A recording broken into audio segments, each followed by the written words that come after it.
The House of Mystery presents Inside Writing, the radio show where authors discuss their writing process in all genres.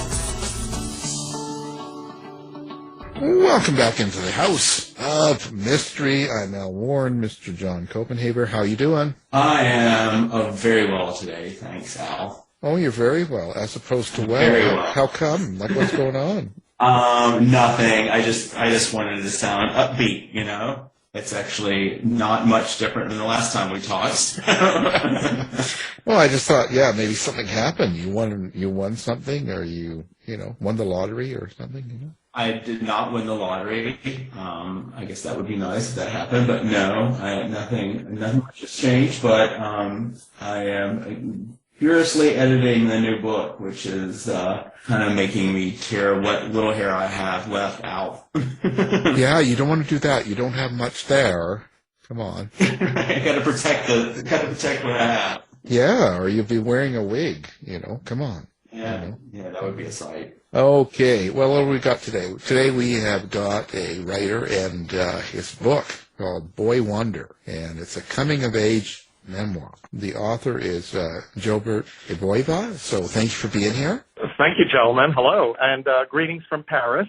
I'm here this week. Must be nice. How do you get to be in Paris? Like, what's going on there? Yeah, well, it's for work. I have a day job as a global marketer, and I found out late last week, 48 hours before I had to jump in a plane, that I was to be here, and I'm glad I'm here. I'm working with my colleagues here in Europe in what we call the EMEA, Europe, Middle East, Africa region. And that's pretty much what I've done for a number of years is being a global marketer in different sectors. And it's funny that I'm saying this because being a global marketer, if I had to think all the way back to my beginnings, why I am a global marketer has a lot to do with my upbringing, which is what Boy Wonder is about. That leads me to why is it that you went to write a book about it? Like, what prompted you to write this? I thought that there were some interesting aspects to my growing up. I did not necessarily start it as a book project. I wanted to write about episodes and experiences in my childhood. A lot of it had to do with my father, who was a roving academic of sorts. I was born in Manila, the Philippines, and my father was a writer, so there were a lot of books around us, and he wrote some presidential biographies and books on political science, so there was that. Because of martial law, way back in the early 70s, when Ferdinand Marcos declared martial law, my father was part of the Constitutional Convention. They were trying to rewrite the Constitution. Overnight, he was part of a group that became the enemy of the state. He disappeared, and he sent a telegram to the family and said, "Join me in Kathmandu, Nepal."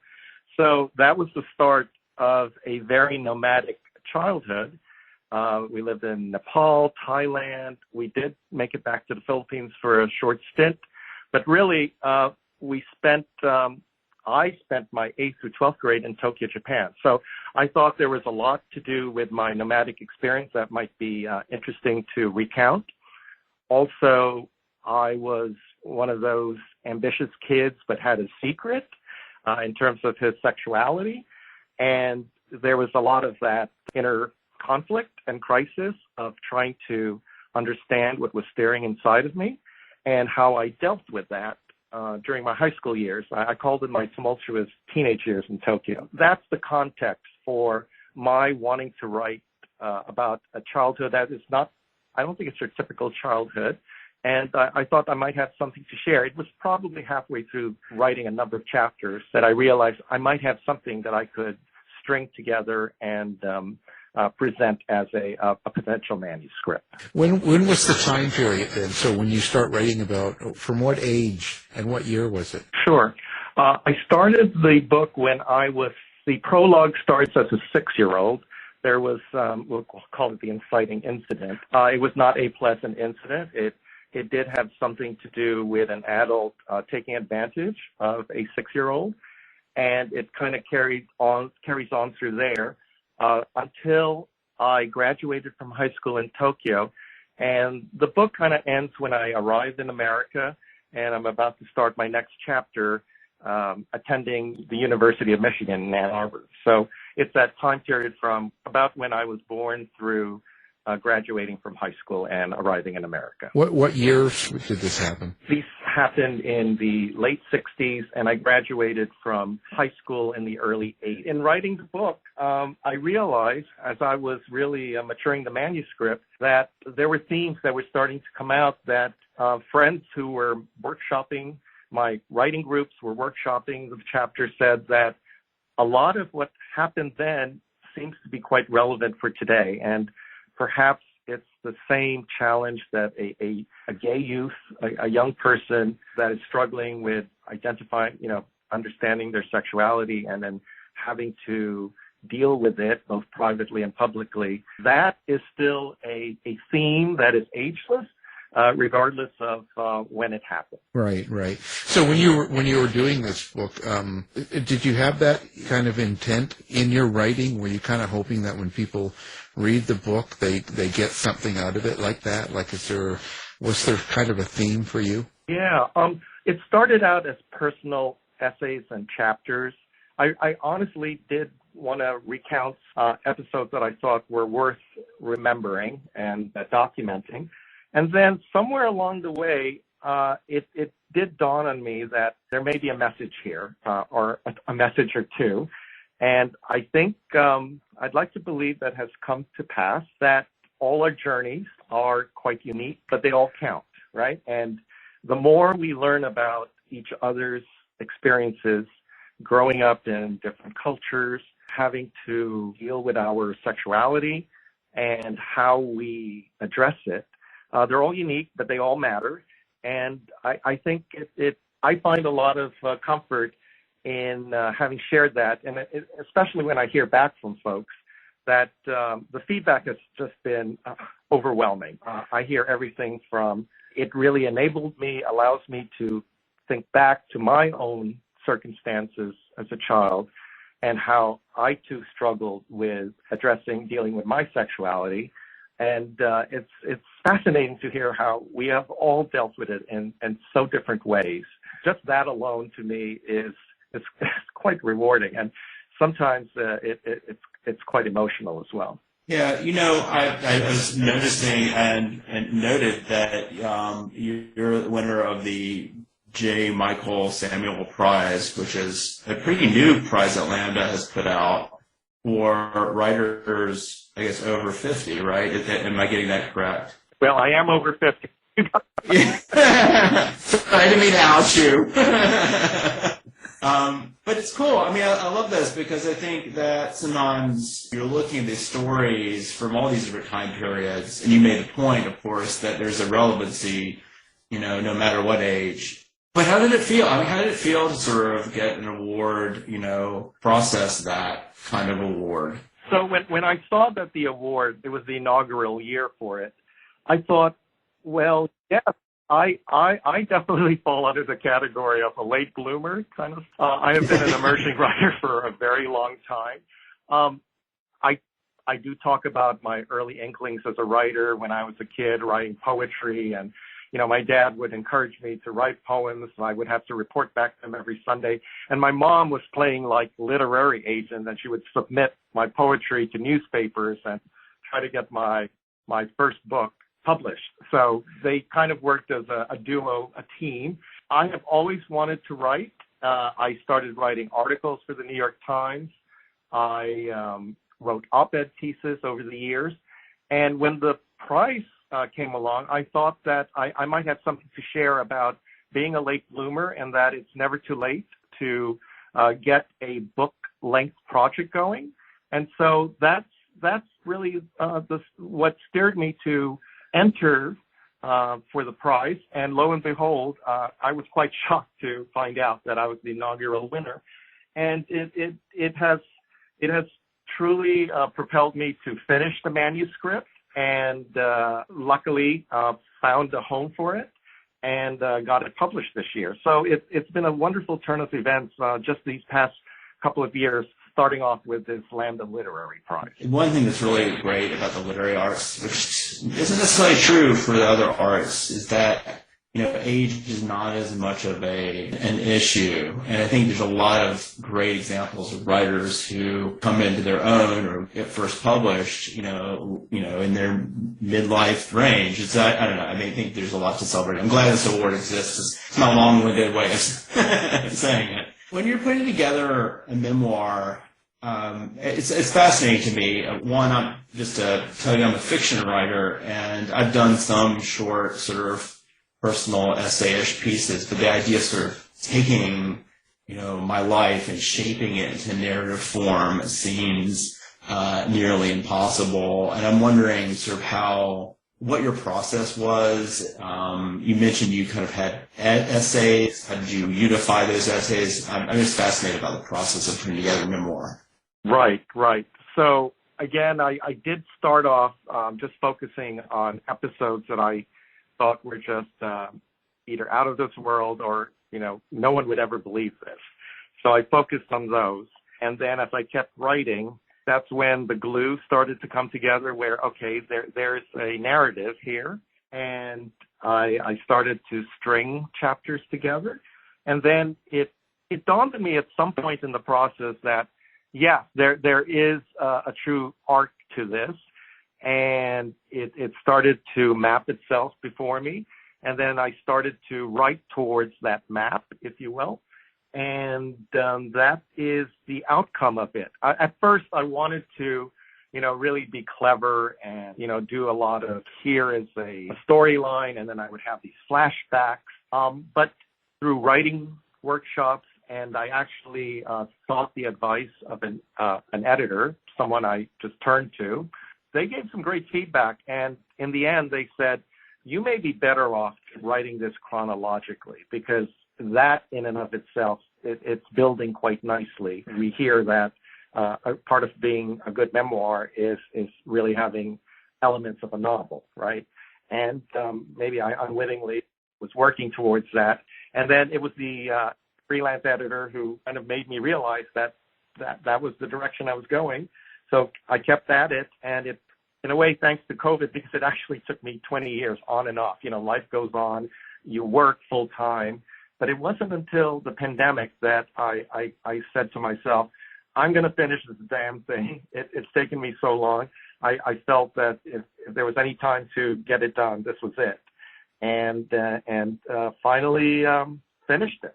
I've heard a similar story that COVID did give the creative people some time to make work in a way that that sort of normal or what was it once normal pace of life just didn't allow. So I guess there's some upsides to this terrible thing, and I'm glad to hear it. Have you thought about writing fiction? Is that at all something you want to do? Do you feel like as you put your memoir together, where you're like, well, maybe I could also, it's a very similar, like you said, storytelling and narrative form, there's some similarities between the two. Is that something you'd ever want to do? Yeah. So I have definitely dabbled in short stories, and I also have been fortunate enough to win some writing prizes for my short fiction.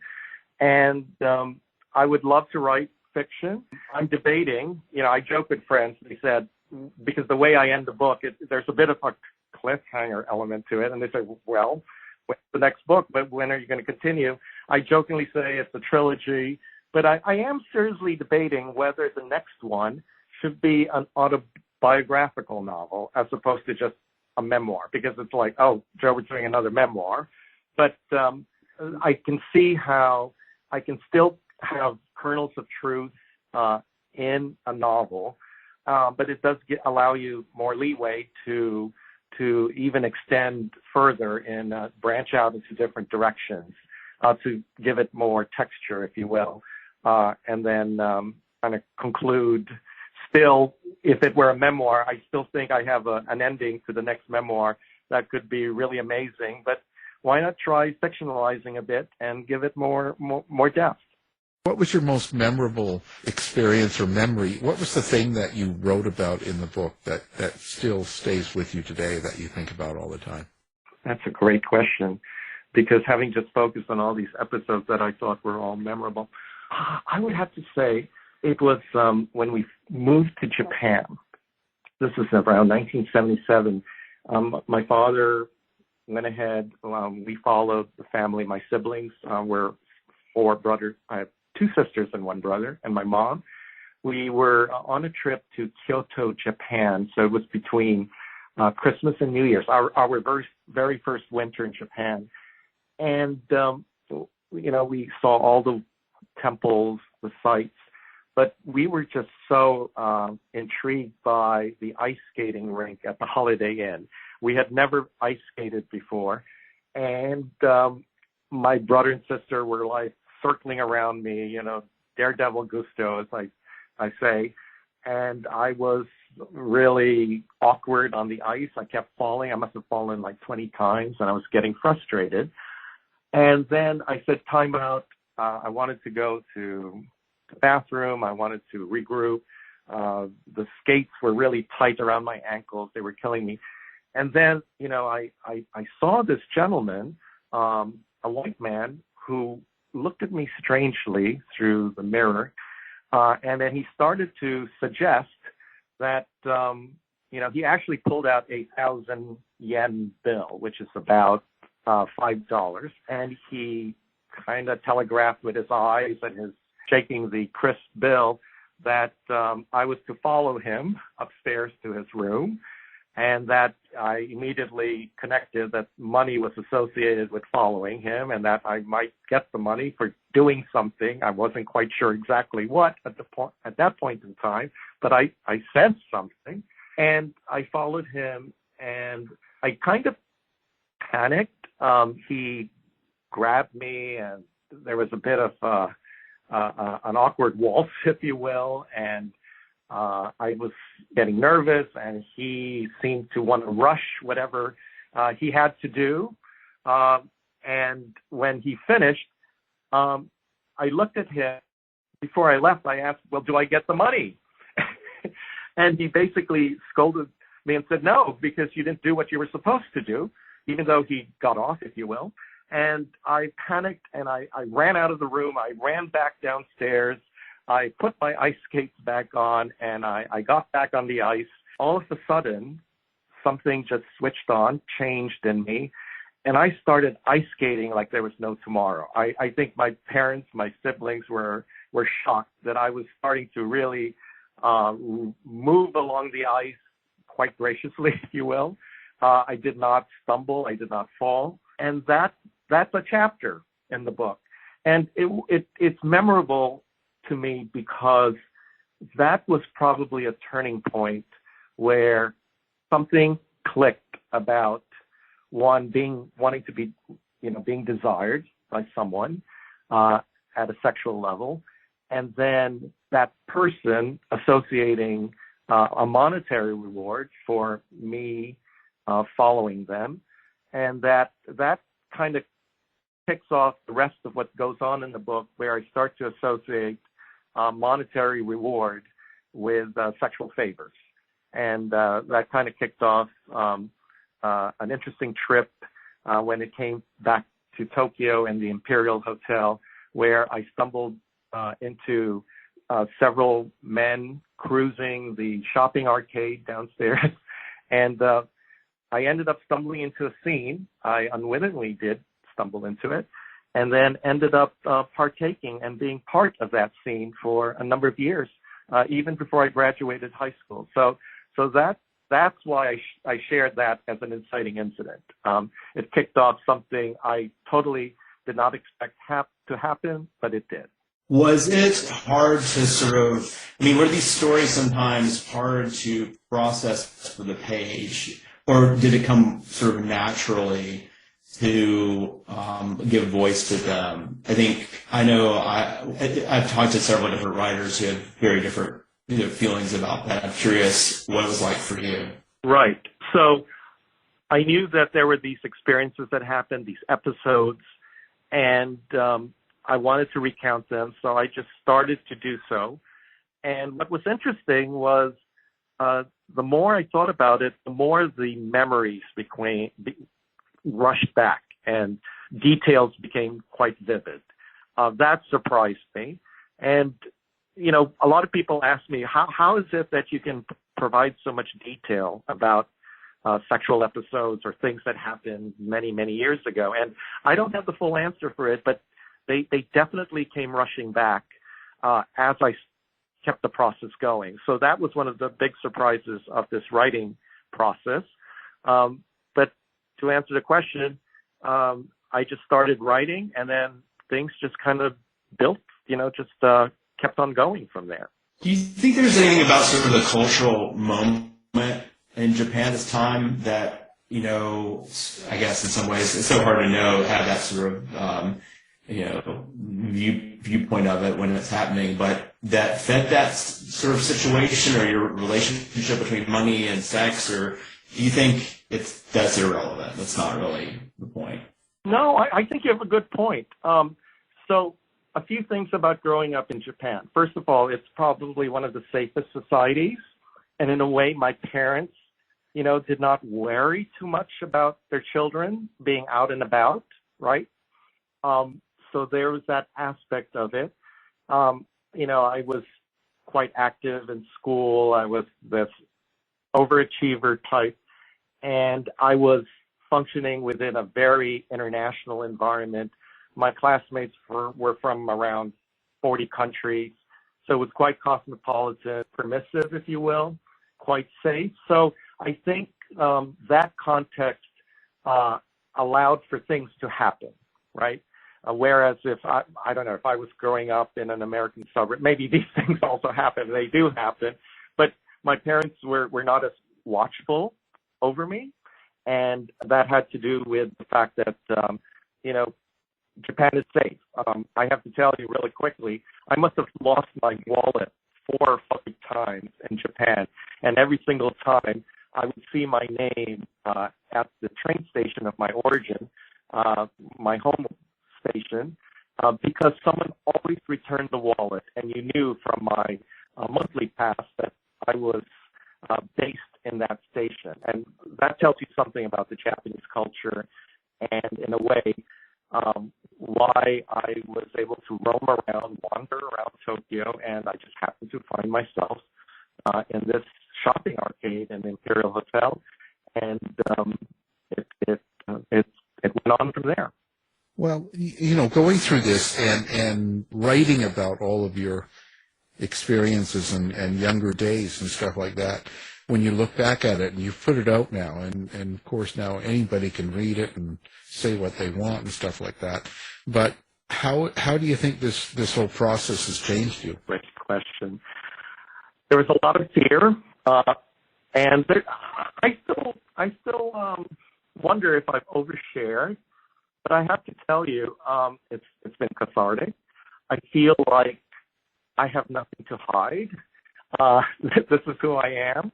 Well, that's who I was, but it did inform parts of who I am as an adult. I have long since left that profession, if you will, but it definitely has informed who I am in terms of my career, my sensitivity to where people are coming from, being part of this, a global citizen of sorts. So I feel relieved. I feel catharsis. I sometimes cringe, but I feel like I can keep writing. I can keep living my life without any trepidation. That's how I feel today. It could be different tomorrow, but that's how I feel right now. Right. So overall, it's a good experience. Yes. And the writing experience was amazing, and the whole process has enabled me to just confront, the early sexual abuse and just giving perspective to why I acted in certain ways growing up. So, any regrets? At this point, I don't think so. I'm sure, I know the minute people even just read a description of the book, and there are a lot of gasps, if you will. Okay, you don't have to read it, but a lot of people have been reading it, and it's lovely for folks to, yes, the feedback that I'm brave and whatnot. That's all nice, and thank you. But no regrets. It was my truth. I wanted to share something that I know happens, probably is something someone else has experienced, but has not shared out there. There are many realities to growing up, and this is one of them, and it was mine, and it's my truth, and I'm happy I wrote the book.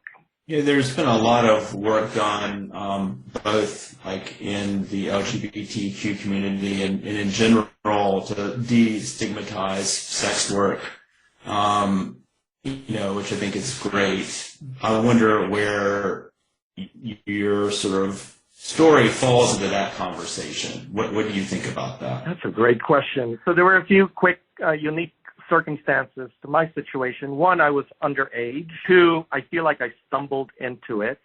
So someone asked me, a friend said, when I read your memoir, I don't sense that you were traumatized by it and that you kind of just recounted matter-of-factly and just no sense of being traumatized. And that struck me hard because the point is, I did not necessarily feel victimized because when you hear about, underage sex taking advantage of youth, especially in places like Asia, there's a lot of negativity to it. I'm not condoning, having sex with underage folks, but it happened to me, and I have, through the writing process, been able to confront it, deal with it. That's part of the catharsis.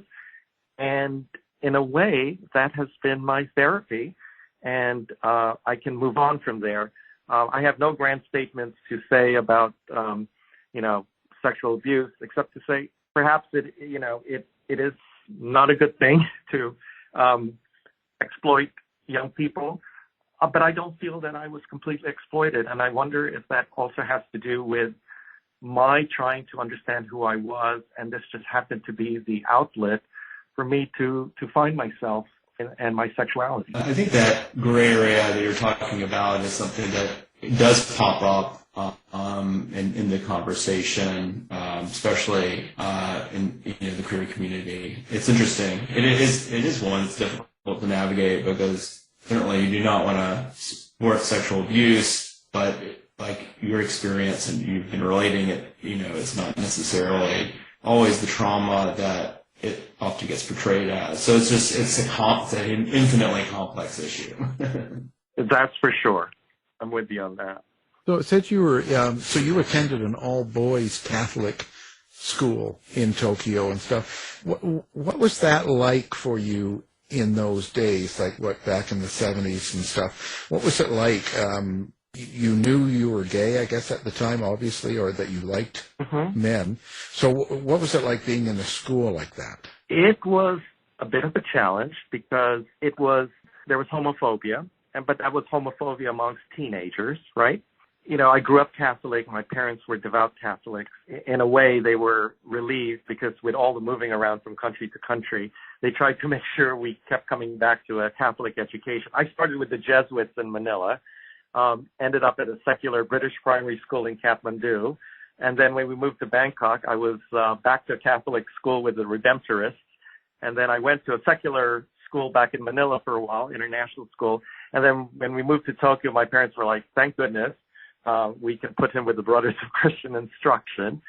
So the point is, there was homophobia amongst classmates, so that I was fearful.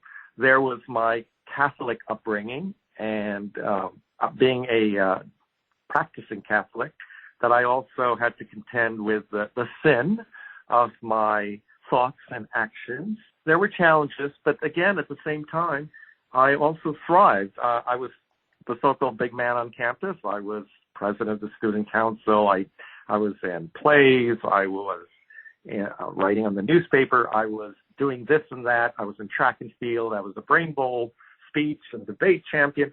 So I also thrived. But also, I wonder whether I did all of that to mask who I really was. That's something I do find myself having a lot of discussions with folks who have read the book. And they share their own version of that, which is in order to mask a secret, a reality, we overcompensate by doing things like overachieving. So that's the context of my all-boys Catholic international school experience. I don't regret having gone there. In fact, I am going to it's going to be yikes, 40-year high school reunion. Oh this my God, September you're old. in Tokyo. And my friends and classmates then, they know about the book, and I know some of them are reading it as we speak. I am very curious about what kind of a reception I'm going to get.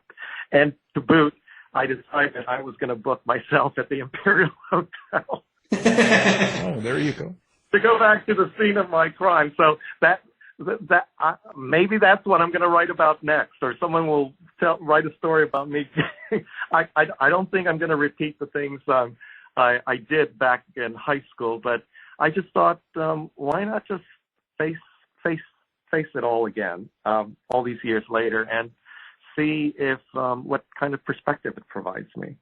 You could be starting on a whole new career. Well, I'm of a certain age, but then I do know that there's something for everyone. But I think I'm quite content with my marketing career and wanting to write more books. Well, daddies are back in, so come on. I mean, you could make this. This could be really. Well, you know, daddy's in style, so you could make this a great thing, right?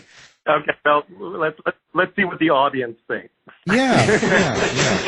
Well, you know, nowadays too, you see, this is great. You can bring your phone and you can record it now. You can film it for us, put it on YouTube. Listen to. Don't give me any ideas. $19.95 a month. You can join your YouTube channel, and you can. We're gonna cruise the shopping arcades of different hotels around the world. You know, that's a thing, right? We don't, but you know, that's a scene that plays itself over and over. At least back then, and I suspect even to this day, where folks are in an environment that is not their typical habitat. And, you know, especially in, I hate to say it, but even in, you know, faraway places like in Asia, there are people who are willing, it's the demand and supply of it, right? That I guess it's always been there, and I suspect it's still there. It's just part of the human experience, I suppose. Do you think it makes it different because you enjoy the experience of sex with men? Does it make it different for you than, let's say you were a straight boy and you went down and you fell into that same location and the same sort of thing? Do you think it would have been harder for you to deal with now at an older age, looking back, harder than what it is because you are gay? I don't know the answer to that. I don't know. I think that when you were there, when I was there in the moment, you know, I was still a teenager regardless, right? So the dumb teenage aspect to it, doesn't know any better.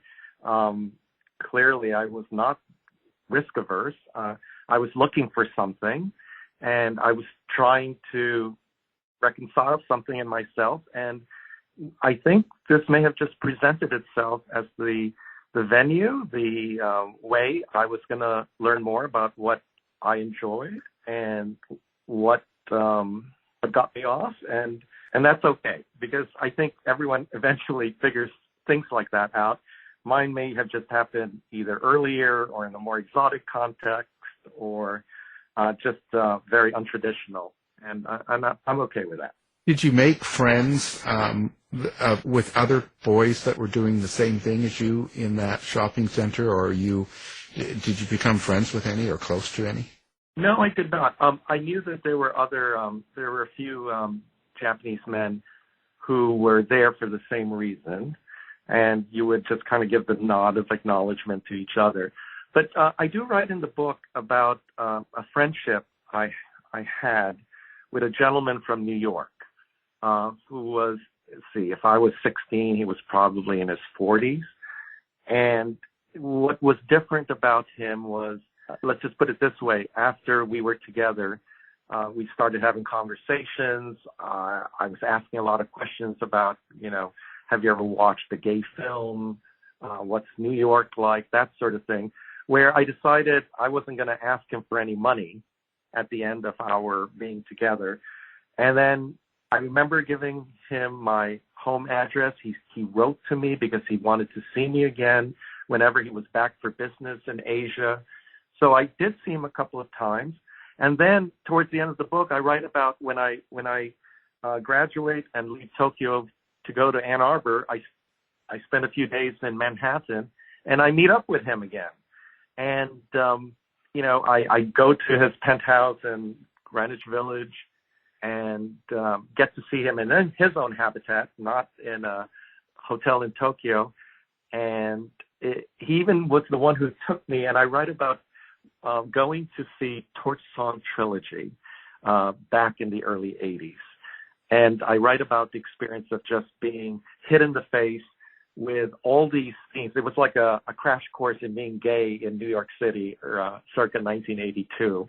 And it was just that whole episode of seeing him again, him taking me to a Broadway show that I had no idea about, but I sensed that he had an agenda to having me watch that show.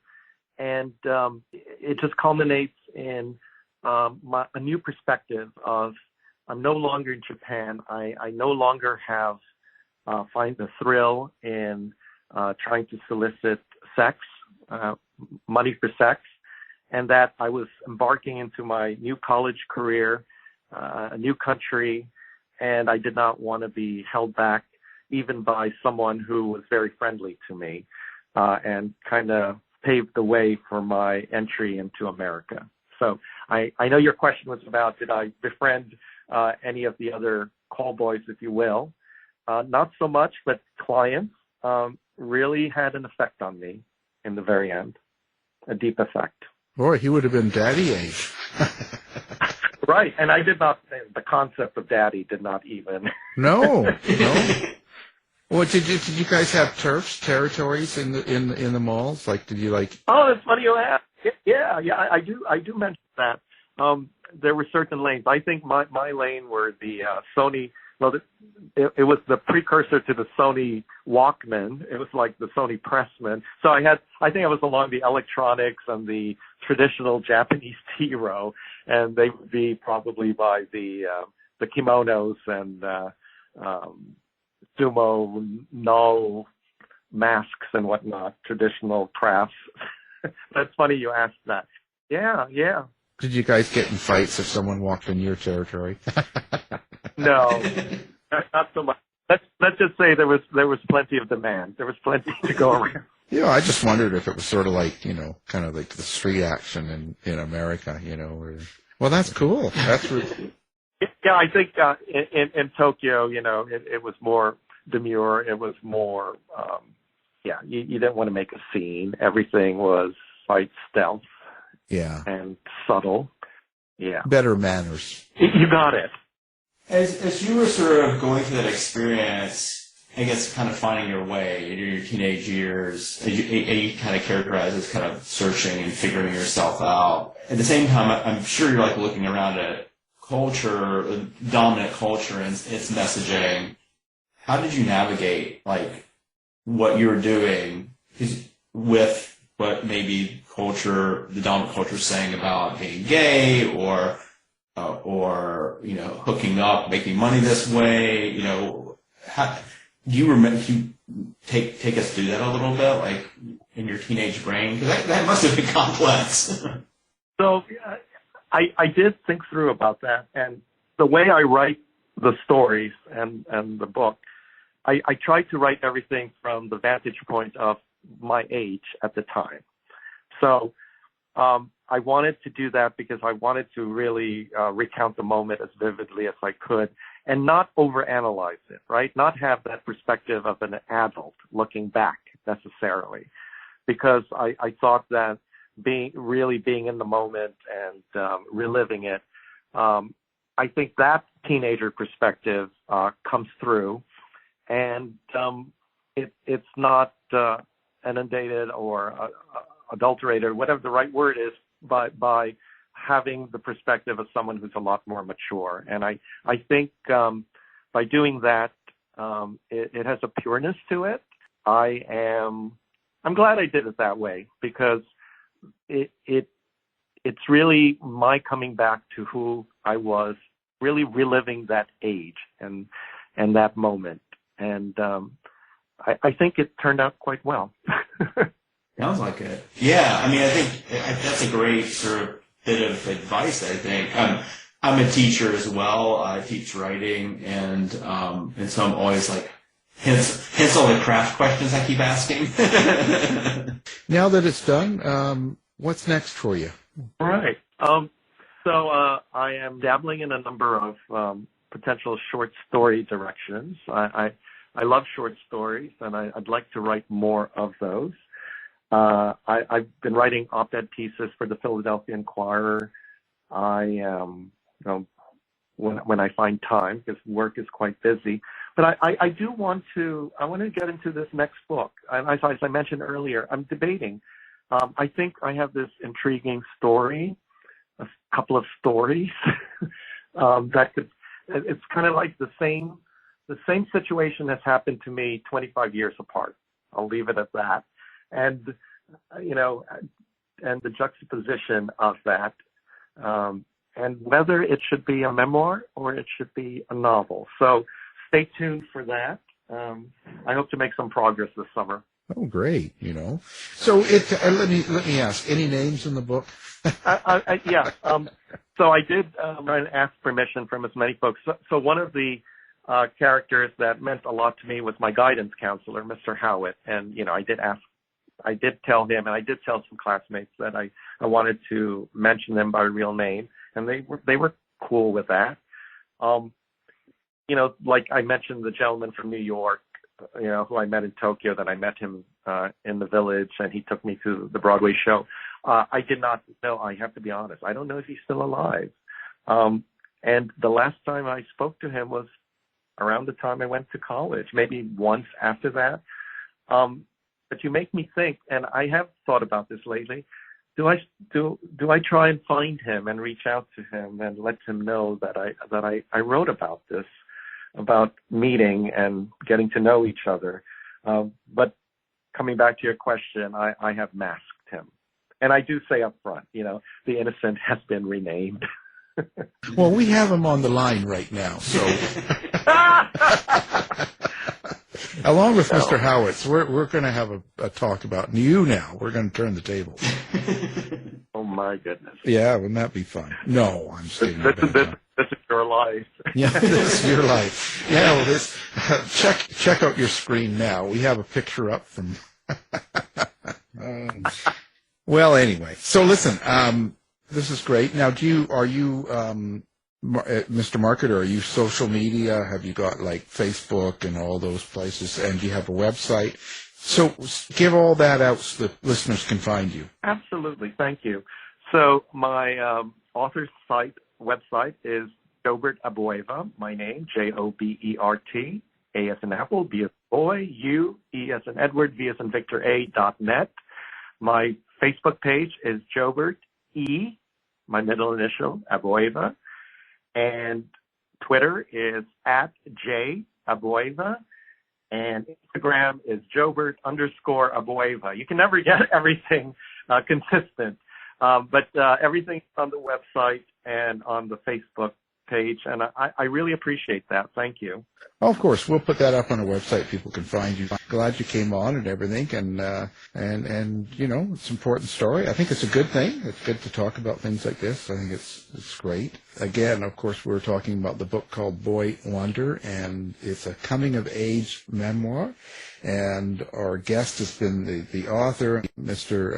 Jobert Abueva. And thank you very much for being here. Thank you, gentlemen. It's been a real pleasure. Thank you. Thank you, Jobert. You've been listening to the House of Mystery radio show. To find out more about our guests, hosts, or shows, go to www.houseofmystery.com. Show's over for now. Was it as good for you as it was for me? Yeah. Good night. This is a production of Something Weird Media. I'll be back.